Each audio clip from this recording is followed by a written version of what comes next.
Okay, it looks like people are in, so we can get started. Thank you for joining us for our second to last lunchtime lecture in this spring series.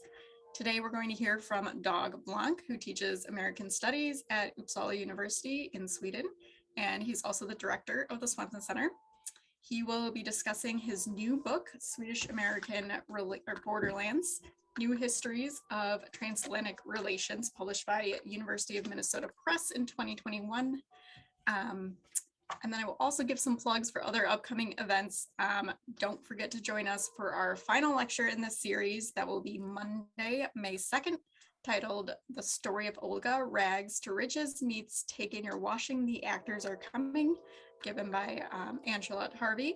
I will put a link to that in the chat. And then also our 40th anniversary celebration is coming up on Saturday, May 7th. So join us for that. There will be a symposium in the afternoon with other interesting lectures. So if you like this one, please come to that event. We'll put a link for that as well in the chat.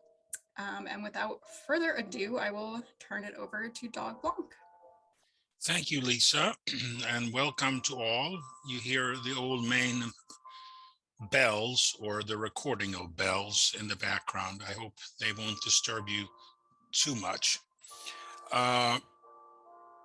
Playing music, question mark, it says now, my thing.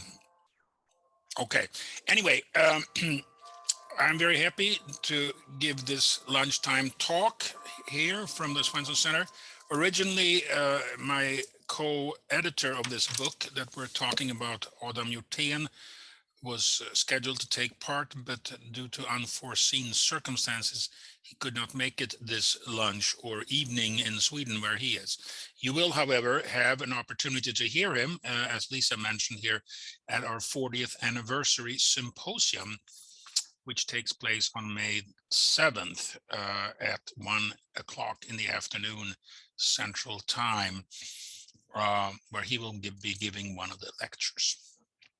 Okay, so the topic here today is Swedish-American Borderlands. And now I'm going to start my screen share activity here. So I hope you can all see that. You should now be able to see the screen that says Swedish-American Borderlands Book Talk. If you don't, please let us know. So this is a book that came out last year, 2021. And Lisa showed it to you there, Swedish-American Borderlands, New Histories of Transatlantic Relations. It was published by the University of Minnesota Press. And it is a publication of the Swedish-American Borderlands Network. That is a network of scholars who are interested in this topic. And the network has been active since 2016. We've had a number of get-togethers, conferences in Sweden and also in the United States. Our own seminars and conferences, but also presenting at other larger conferences where we've had themes, sub-themes on this topic, Swedish-American Borderlands. And I will come, of course, back to what we mean by that. Next week, there is the annual meeting of the Society for the Advancement of Scandinavian Study, SASS, and that is the American organization, academic organization for those interested in Scandinavian studies in the United States. And we have a stream, a so-called stream at the SASS conference this year, where we're on this theme, Swedish-American Borderlands. And I think we have something like 13 or 14 persons who sent in a paper proposal to that stream, so which is quite a lot in the context of a SAS conference. So it suggests to me that this topic, this area of inquiry, Swedish-American Borderlands, is meeting with some interest in both Sweden and the United States. In this particular publication, this particular book, which is then the first, or not the first, but an outgrowth of all these activities that we've had. And there are 16 chapters, and 19 scholars represented, a couple of co-written chapters. 10 disciplines, 10 academic disciplines are represented. So it's a multidisciplinary approach here. And the scholars, the participating scholars, come from Sweden and the United States, and one from Italy, interestingly enough. And a person who does American studies in Italy, Franco Mignanti, teaches at the University of Bologna, where he does American studies, but he has an interest in Sweden as well.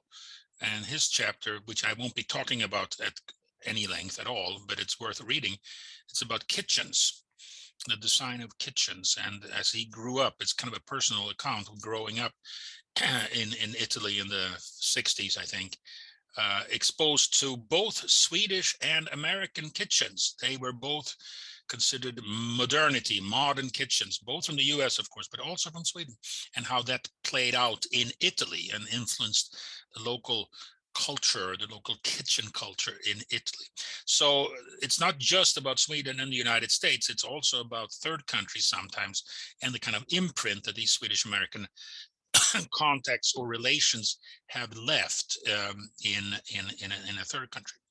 And what we seek to do, and that's the last bullet point here in this book, is a reconceptualization and a redefinition of studies of Swedish-American relations. Of course, everything has to be new. For a major university press to bring out the book, you have to convince them that something new is going on here. It's not just old hat, but it is something new. We try to come up with a different way of thinking about relations between Sweden and the United States, the way in which Sweden and the United States have related to each other over time.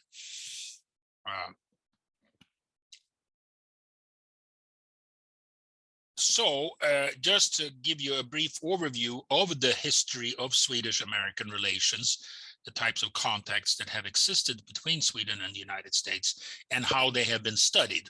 That is the historiography of Swedish-American relations.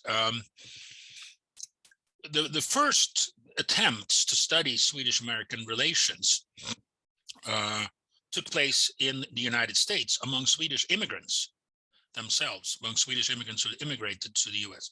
Some of them associated with Augustana College, as a matter of fact, since Augustana was the first college established by Swedish immigrants, and it became an intellectual focal point for Swedish-American culture. And they began studying themselves.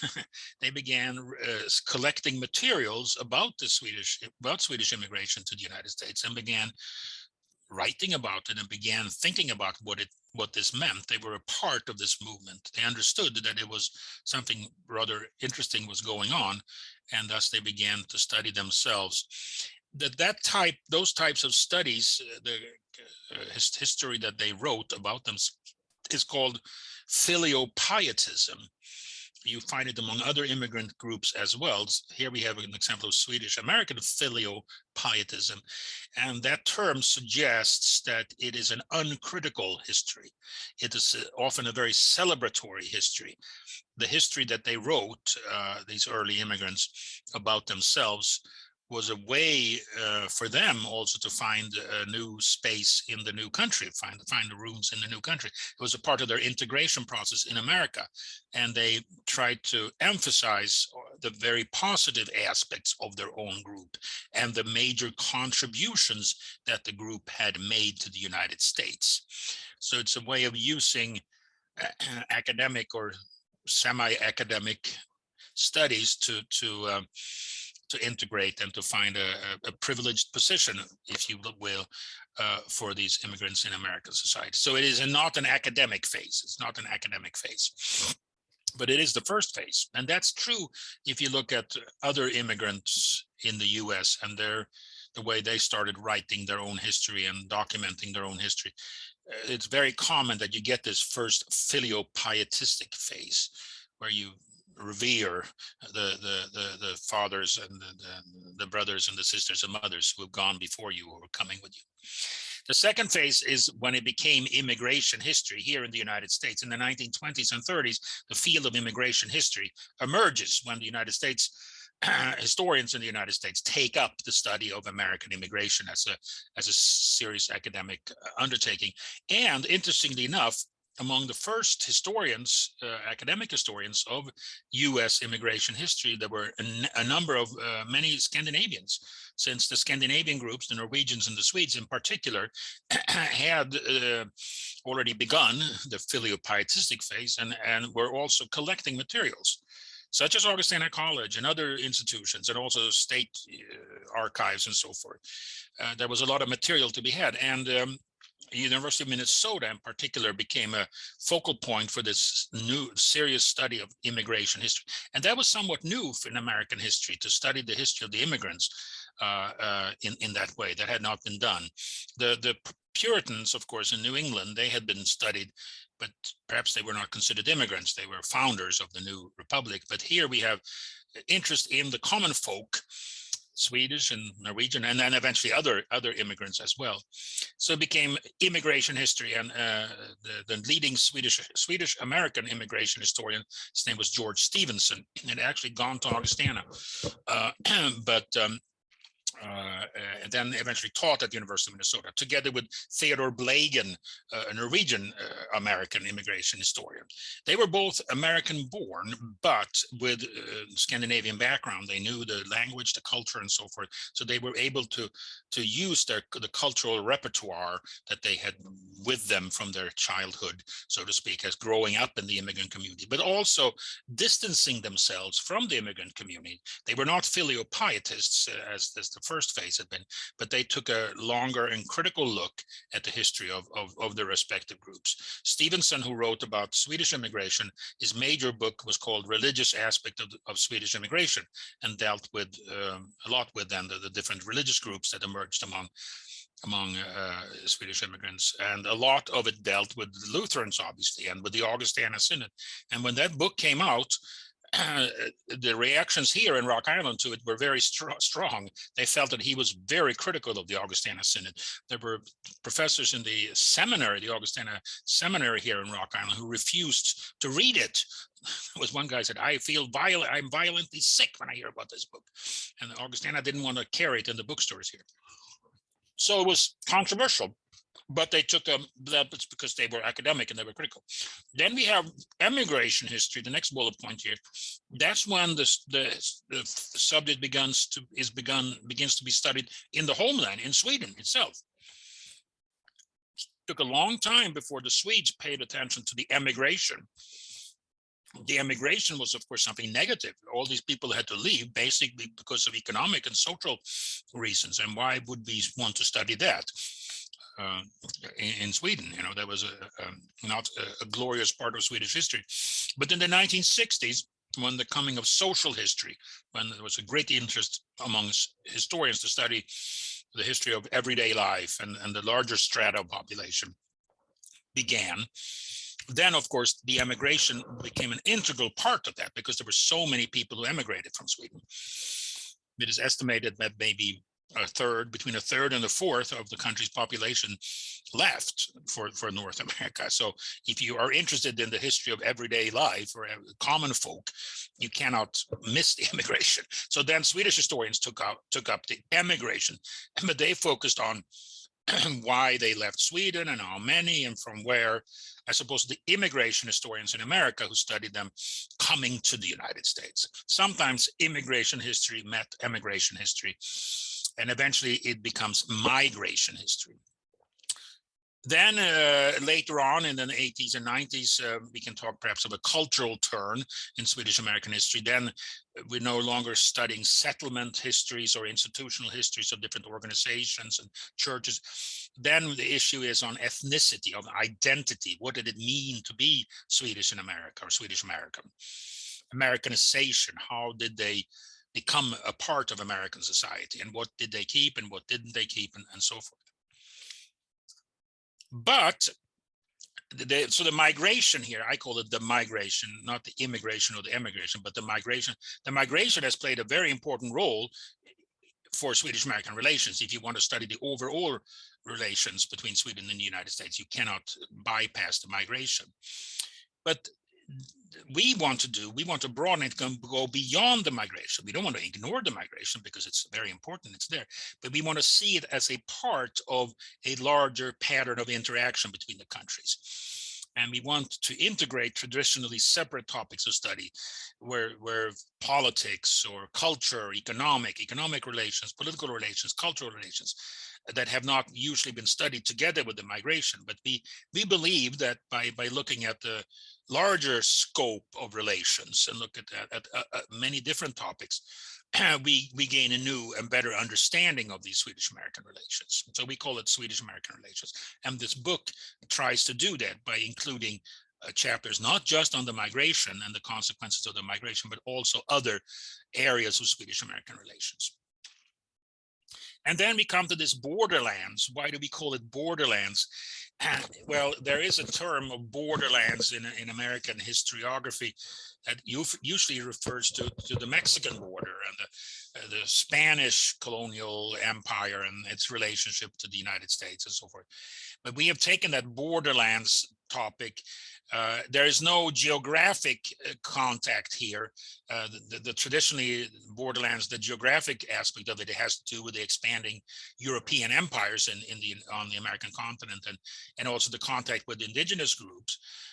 And there was very little of that for the Swedes, although some of the immigrants, of course, were in contact with Native Americans. And of course, the dispossession of the native groups was a precondition for the immigration of Swedes to the Middle West in particular.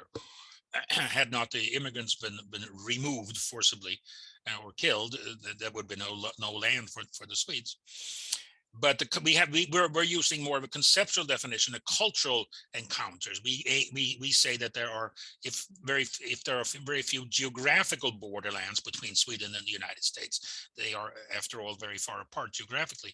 There are cultural encounters, ideological encounters where Sweden and the United States touch upon each other very closely in different ways, and that's what we are interested in, and the kind of relations that are created across these borderlands. One point that we try to make is that individual movements play a very important role in these relations and the establishment of these relations. And in the context, the long-term context that are established here, cultural interactions, they are often dependent on individual movements. And we try to distinguish between three different types of movements from Sweden to the United States. We talk about settlers, migrants, and sojourners. And the settlers begin already in the 1630s with the Swedish New Sweden colony, when Sweden maintained a colony in the Delaware area for a rather brief time in the mid-17th century, but extends up until certainly the 1920s. This is the more agricultural phase of the migration, people settling down on land that had become available, again, often because the native populations had been dispossessed of that land. But that's one type of migration, settlers. Then we have the migrants. If we talk about the migrants, and we say that they begin in the 1880s, and that continues to today. And these are people who moved from the 1880s and on, mostly to urban areas. This is when Swedes moved to the large American urban areas, industrial areas. The agricultural economy is replaced by the industrial economy. Chicago becoming the largest urban settlement of Swedes in the United States. Minneapolis, the Twin Cities, of course, Seattle, Washington. There are a number of other. Worcester, Massachusetts had a fairly substantial Swedish population. And these are migrants, and many of these migrants also will return. There's a return migration to Sweden. That happens as soon as people start moving. People will also go back. Among the settlers, that was less common with the return migration, but among these migrants, these industrial migrants, there was a much more common. And overall, about 18 to 20% of all the Swedes who did come to the US came back after a shorter or longer period of time in this country. And that's an understudied area, and what that meant and what they brought back and the kind of contexts that were established through the return migration, through the physical return migration. And then we have the third category, sojourners. These are people who come here for shorter periods of time. they don't settle down like the settlers. They're not migrants in the sense that they are working here in the industrial economy and so forth, but they are sojourners. They're visitors, perhaps, or longer term visitors, academic visitors, and people who come to observe the United States. To write about what they see in the United States. There were a number of those Swedes who have written fairly influential accounts, travel accounts of the U.S. There's a literature of that. De Tocqueville, the French politicians who came in the 1830s, is perhaps the best known. Of his book Democracy in America is one of the early and very influential discussion of what this new republic was about. And there are a number of those Swedes too. And the settlers here, just as repeat a little there, are individuals who moved into North America to claim land and farm. And the New Sweden colony from 1638 to 1655 is one example. But of course, the westward expansion, the large agricultural immigration to the American Middle West, to Illinois, Iowa, Minnesota, and so forth, is a very good example of settling down. And also the interesting, and what we see here on the illustration is a plant map from an Indian reservation in, I think it's in North Dakota, when the reservations there eventually were also opened up for white settlement and Scandinavians. If you look at the names there, if you can see the names, there are a number of Scandinavian names there. So these are examples of settlers, more permanent migrants. And we estimate, with our way of thinking about it, that it includes about 160,000 persons. And then we have the migrants, as I said, mainly to industrial centers. And a large proportion of that is labor migration, people seeking employment in the rapidly growing American industrial economy, like so many others did too. That is not unique to Swedes, of course. And as I said, a significant degree of return migration can be found here too. And we estimate, with our way of thinking, that this is about 1 million people from the 1870s to 1920s. And then the sojourners, the temporary visitors for leisure, education, business, science, etc. Per Kalm, one of Linnaeus's disciples, you know, Linnaeus, the Swedish botanist, who sent out disciples all over the world to observe and catalog and describe what they saw. And Per Kalm was sent to North America and wrote a very influential account, which was translated into English quickly, about what he found in North America in the late 1740s when he was here. Fredrika Bremer, whose picture you see there, a Swedish woman, author, early feminist, still very known in Sweden.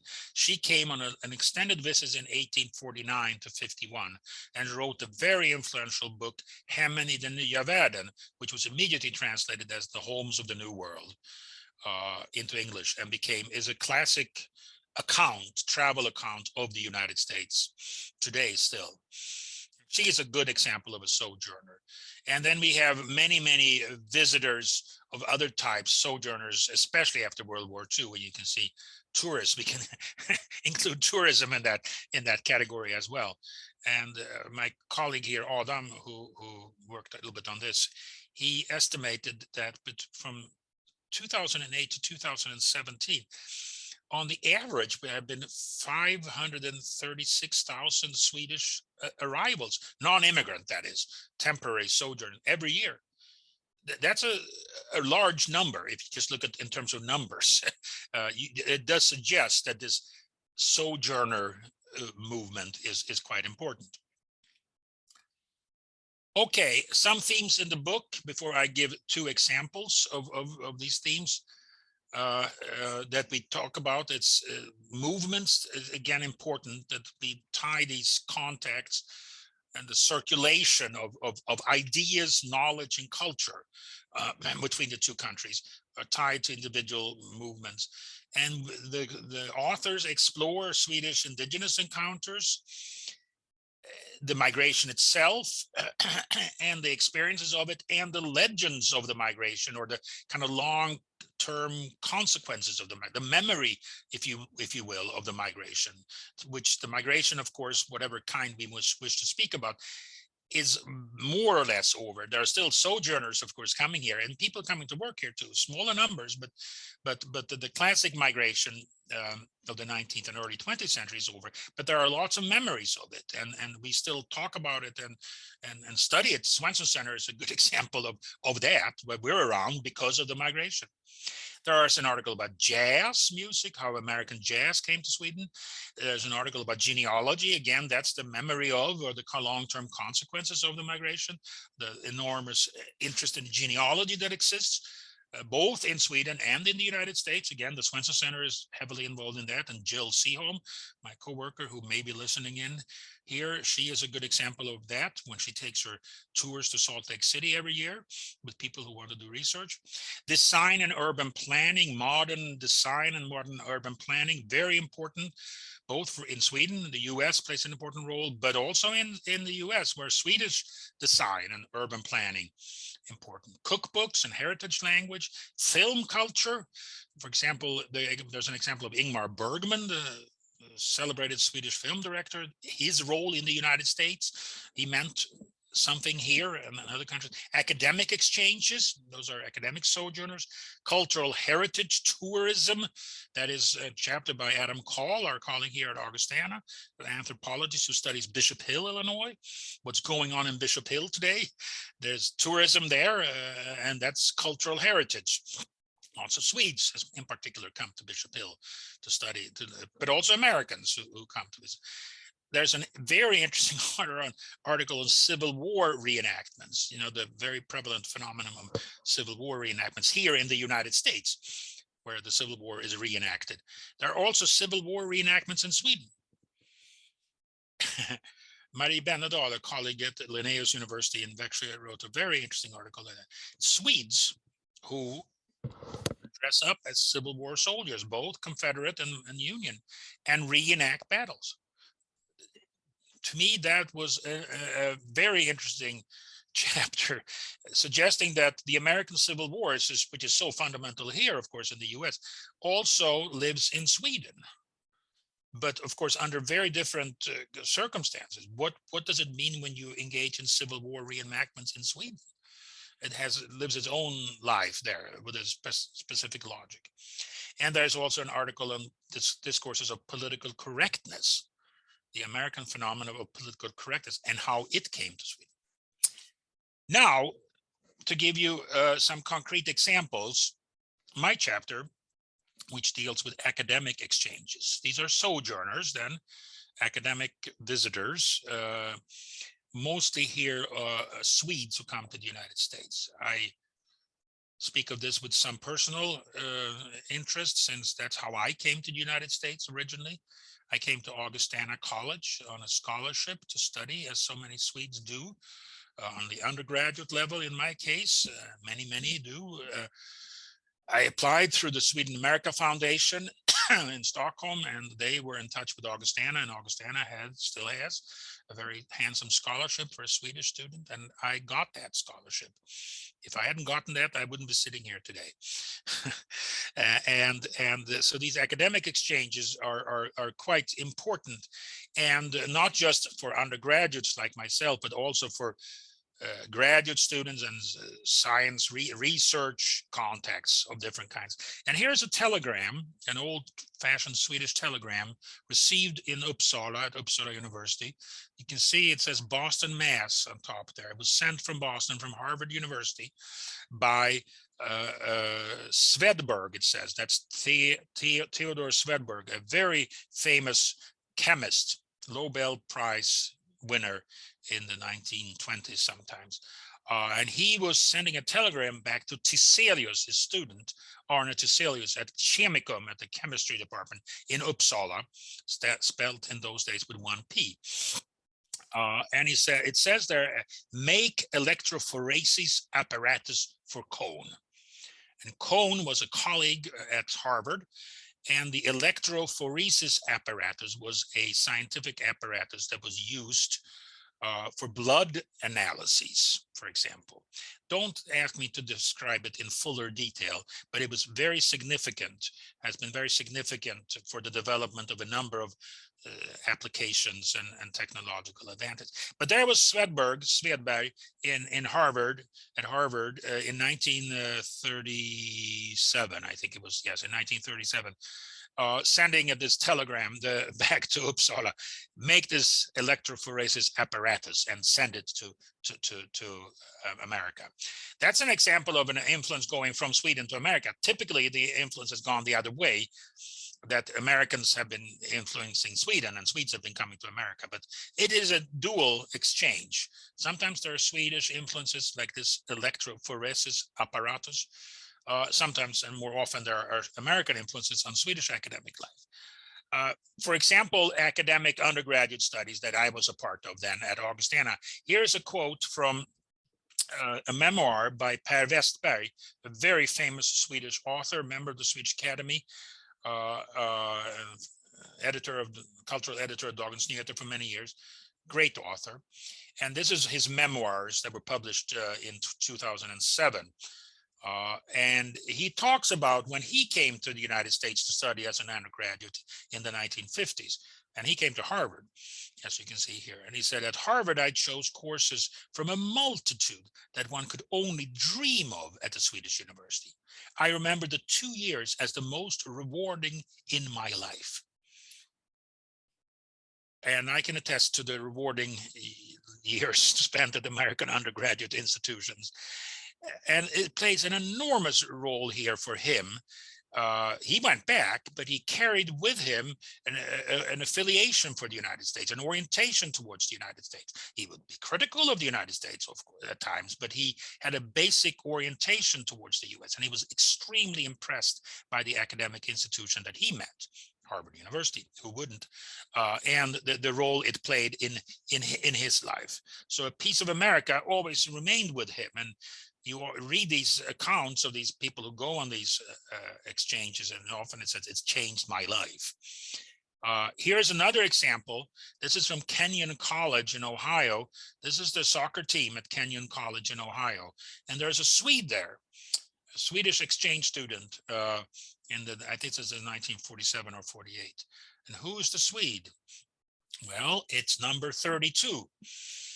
Some of you may recognize that young man. His name is Olof Palmer, who later became prime minister in Sweden, and who during the Vietnam War was prime minister and very critical of the United States. And he was criticized the war in Vietnam and was accused of being anti-American in Sweden. You can't do that. You can't jeopardize our relationship with the United States, it was said. Nothing could be further from the truth to say that he was anti-American. Coming to Kenyon College, he developed a strong love or strong orientation for the US and an enormous admiration for the US. That's why he was critical of the US when he saw the US doing things that he didn't approve of, because he was so fond of America and the political principles on which the United States had been founded. He said when people said, why are you so critical? Well, I'm just saying what my friends in America are saying. He had a housemate at Kenyon College, Paul Newman, the actor. So he became a liberal on the left in American politics. And he was incredibly bright. And at Kenyon, they recognized that. And they said, you should stay here in America and we can help you. And they had him ready to go to Harvard and continue his studies there. And had he done that, he might have become one of the many European intellectuals who come to prominent American universities and have a brilliant career here. But his mother said, no, you have to come home. His father had died at a young age, and the family was very important. And he was very family oriented, Olof Palmer was. So he said no to the possibilities to stay in America and came home. But again, retained this American orientation throughout his life. He was always in tune with what was going on in America, referred to the United States. He would write to Swedish diplomats in Washington. This is before the internet. Could you please send me the latest books? He was so impressed by the vitality, especially of American intellectual life. And he always wanted to be in touch with what was going on in America. And it was those years at Kenyon that gave him that orientation at age 18, 19. He could have gone to Italy or Britain, maybe at the same age. And then perhaps he would have developed those ties to Italy or Britain, but he didn't, because America has been extremely good at offering scholarships, for example, to attract talent from other countries, as you know. And Olof Palmer is a good example of that. And that has been very beneficial for the US, I think, because, but also for Sweden, and not least for him. His biographer, Henrik Berggren, who wrote a brilliant biography of him about 10 years ago, he describes his political style, and he says he was an American politician, he was controversial in Sweden because he was very brilliant, and he talked a lot. He was a fantastic public speaker, and he was not the typical Swedish consensus seeker. Instead, he stood out, and that, says Berggren, is what he learned in the United States, that vital American political style. So in that sense, he was somewhat of an American politician type, and that I think he developed through this year, so through being a sojourner. Palme. Oh, that was Harvard. Okay, wrong way. A second the part here, but my colleague Adam Jutén has written about in the book, deals with family relations, Swedish-American family relations, and genealogy, the growth of the interest in family history and genealogy. And he writes about how that started in Sweden. It's a relatively recent phenomenon. We who work with genealogy or see genealogy here all the time, we think that this has probably been going on forever. Not necessarily so, and especially not in the kind of organized form it has. It's something that began in the maybe 50s and 60s in particular. And here's Wilhelm Moberg, the author of The Emigrants, the novels about Karl Oskar and Christina, who come to Minnesota. And he also, when he was in the US writing those novels, doing research for them, he also wrote a very famous, very interesting book called Den okända släkten, that's been translated as The Unknown Family, about all the relatives in America. And Moberg grew up in Småland. He came from Småland, the classic emigration province. And he says, I think in Den okända släkten or elsewhere, that all of his relatives were in America. They had all left. All of his siblings had moved to America. And he was on his way too, but his mother said, no. Maybe we should look into the role of mothers from trying to stop people to move to America. But so he had so many relatives. And when he came in the late 40s to do the research about the immigration, he claimed that no one had paid attention to it. And he was right. So he felt, I want to write a novel about all these people, his relatives, who had moved to Minnesota and to Illinois and the Midwest. So he came over and spent 2 years working on that and going through records, going through the archives and finding diaries and so forth. And he kind of it became a starting point for the interest. Then, of course, we have the general interest in genealogy, not least in the 1970s, that we find an upswing in the US, the roots phenomenon. You remember Alex Haley's book, and that was also translated into Swedish. So Roots became a popular book in Sweden and helped spur the interest in genealogy in general.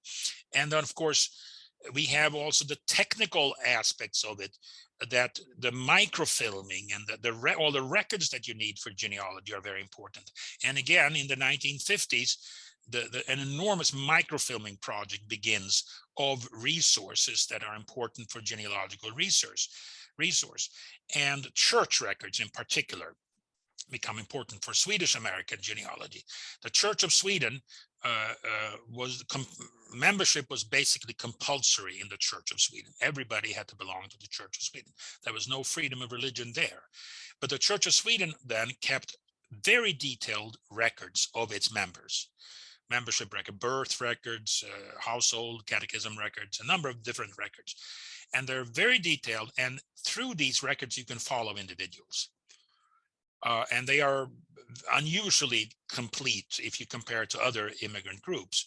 So if you are of Swedish background, then you're in luck, because you are able to trace yourself back on the Swedish side quite far, often back into the maybe 18th century or so. And these records, these church records, began to be microfilmed in the 1950s and 60s by the LDS Church, the Mormons in Utah. There were a number of Scandinavian Mormons. And of course, for the Mormons, it's very important to trace your family, to identify your ancestors, and then they're baptized into the Mormon church. And you can see the Mormons began enormous microfilming projects. And they came to Sweden and said, could we microfilm your church records? They said to the Church of Sweden, and all those church records were either in archives or out in the parishes still. And they said, yeah, okay, you could do that. They didn't really ask why. They knew why. They were going to baptize these dead parishioners, but they didn't mind so much because they said, you can do it if we get a copy. And the Mormons said, sure. So Sweden got a free set of copies, the so-called Mormon microfilms of the population records that are the basis of current technologies, which is microfiche and digitization and so forth. But it was an enormous undertaking to microfilm all these church records. And they did it with other countries too. And all these films and the negatives of them are kept in these vaults in the Rocky Mountains. And you see the image there of one of the vaults there, and that's why we can go to Salt Lake, because Salt Lake has it all, and up until the digitization, when it's getting easier to get it on your computer. But up until those days, you had to go to Salt Lake to find all these records. In Sweden, you had to go to different records, different archives, but you could go to Salt Lake and it was all there. And we have, as you may know, the SAG tour, SAG workshop, Swedish-American Genealogy's workshop, that goes to Salt Lake a week every year, led by Jill Seaholm, with very active genealogists who spend then a full week doing research on their ancestry. So there's a kind of technical dimension of this that Adam wants to emphasize here. And then he also talks about the impact of ancestry, what I call the kind of long-term consequences of the migration, and the long-term consequences of interest in your heritage. And one of the most recent examples of that is the television show Allt för Sverige, in English called The Great Swedish Adventure. That's a kind of a game show where Swedish Americans come to Sweden and participate in different games and learn about Sweden. And the winner of this show gets to meet his or her relatives. That's the grand prize. That you can see there they are with their relatives. Yay, I got to meet my relatives. And it's incredibly popular in Sweden. I do not think, and Jill can correct me here, but I don't think it's broadcast widely in the United States. You may be able to catch it on some obscure cable channel, but I don't think it's hit big. Jill can correct me there. But in Sweden, it's a big success, and it's been going on for several seasons. And it does show on Swedish public television. They wouldn't show it if there wasn't an interest in it. So it does suggest the kind of long-term impact here that ancestry has, and the kind of enduring interest in family relations and in genealogy. Jag bor I USA, men mitt blod är svenskt, says the guy there at the bottom. I live in the US, but my blood is Swedish. Mm-hmm.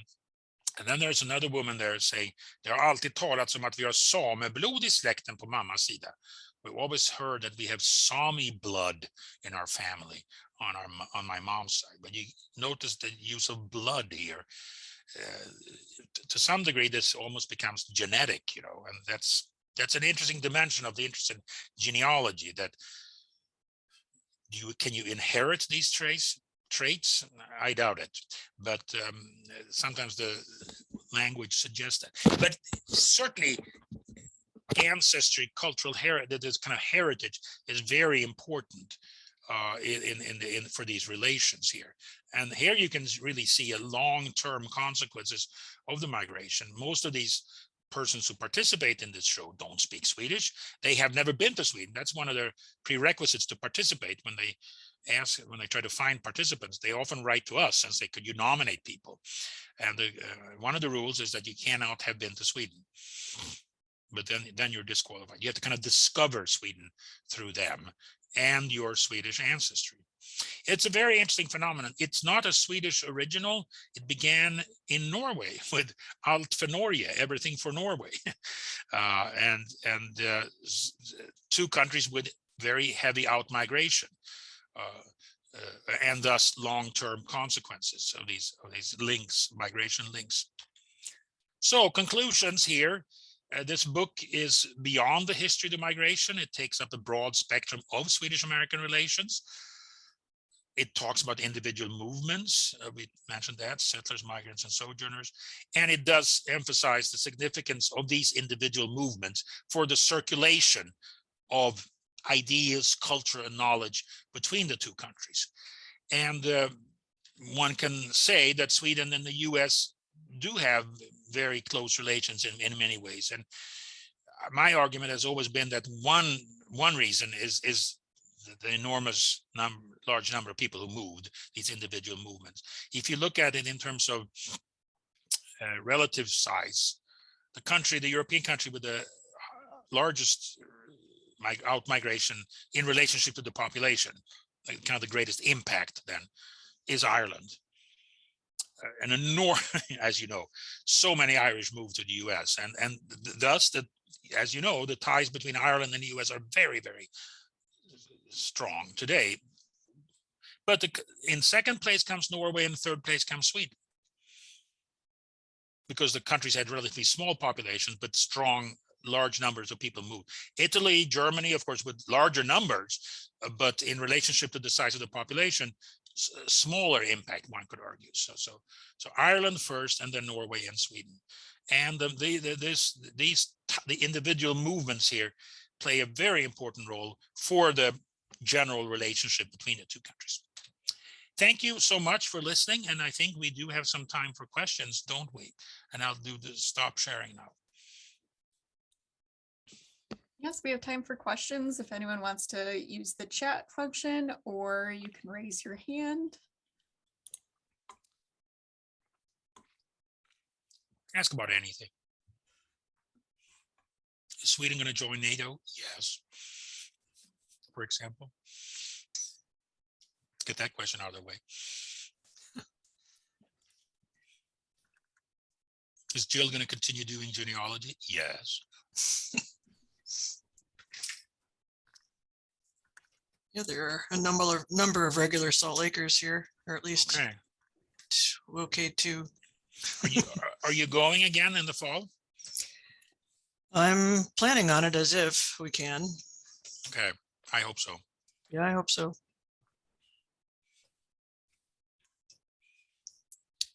Anybody? Don't see any hands raised. Ruth Ann, did you unmute? Yes, Jill should have my registration. Good. But I also wanted to comment that I received my book in the mail today from the Swedish-American Historical Society in Chicago. Oh, good. Happy reading. Mm-hmm. Yeah, it's a dividend book. If you remember the Swedish-American Historical Society, it's a dividend book. Right. Right.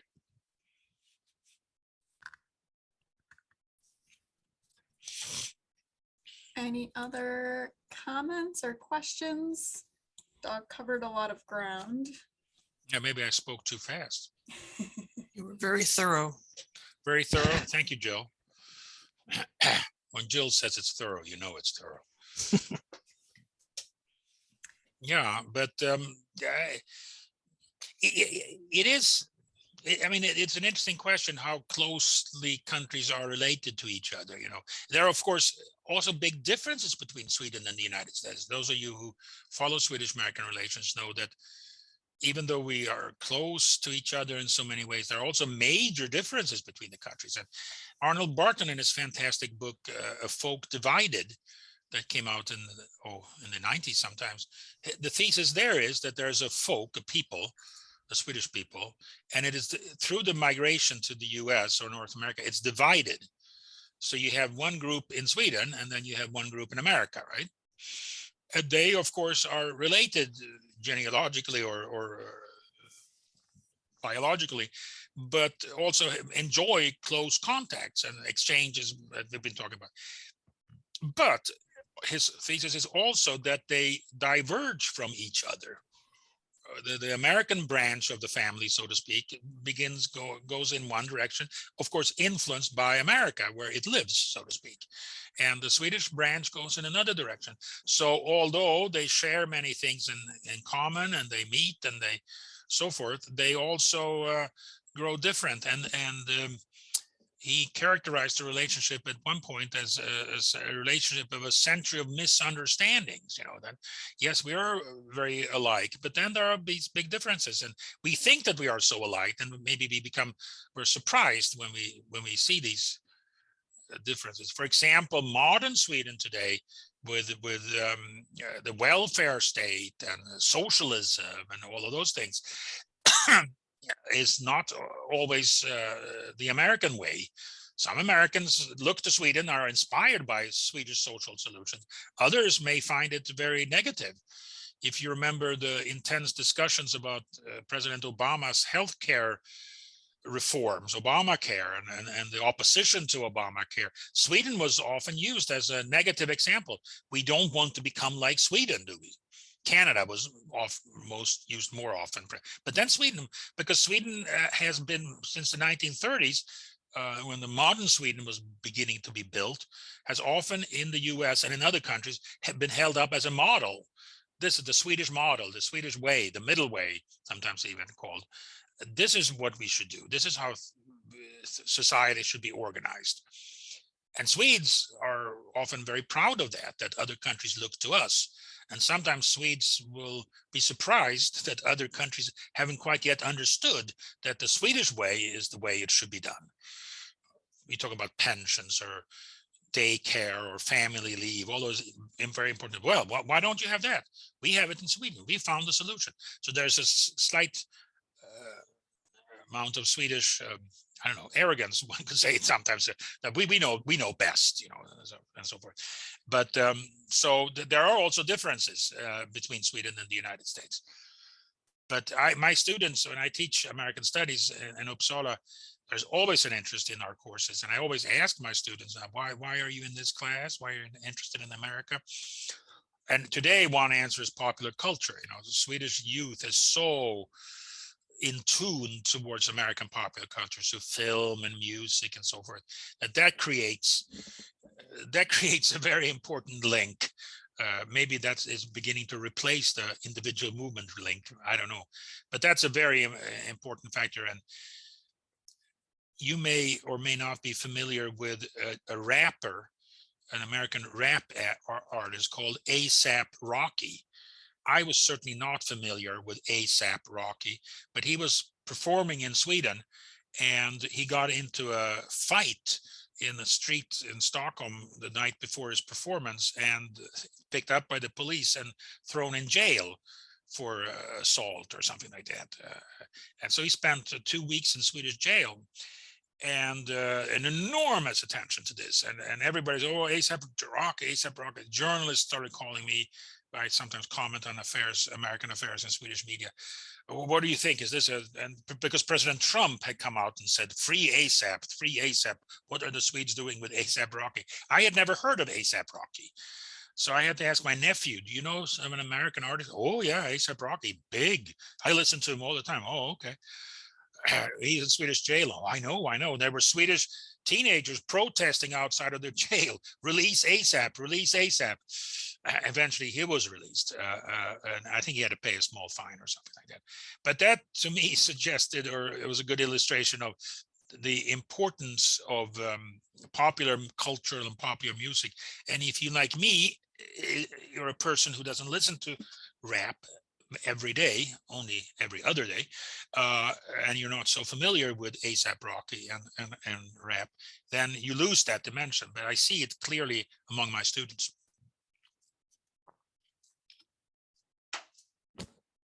All right, now all the windows are dark. I just see names. I see Jill. Yeah, well, we have about 4 minutes left. If there's any concluding remarks you'd want to make, or plug the lectures at the symposium. Yeah, come to our symposium, our 40th anniversary symposium. Lisa posted the link there. Come on down. We're doing it in real life. We're not live streaming this, are we, Lisa? No. Live streaming, no. Recording some of the lectures, yes. Yes. But so this is an opportunity to get together and celebrate. And then we have an open house in the Swenson Center where Lisa will show you all the goodies that we have in the archives. And then we have a dinner at that night. So come on down to Rock Island for the 40th anniversary on May 7th. That's my final comment. Great. Well, thank you, Dag, for your wonderful lecture. And thank you all for joining us. And we hope to see you at our May 7th event and the next lunchtime lecture on May 2nd. Yes. So, thank you. Bye-bye.